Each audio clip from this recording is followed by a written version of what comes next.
Champ, congratulations. Nakapasok na tayo sa top 60. Alam ko medyo masama na yung nilaro mo nung itong game na to. Pagod na tayo kasi maaga tayong gumising.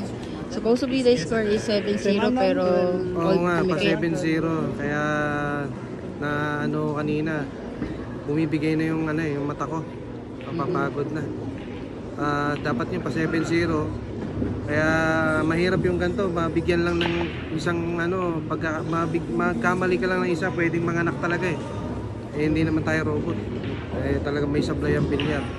Tsaka hindi naman malaki yung butas, liit-liit ng butas. Buti nga sinamahan tayo ng swerte. Thank you kay God. Sana magtuloy-tuloy bukas. Tingin ko kalaban ko bukas baka si ano. Si Aloysius Siap na, pabigat na laban natin bukas. Kaya cross fingers tayo guys.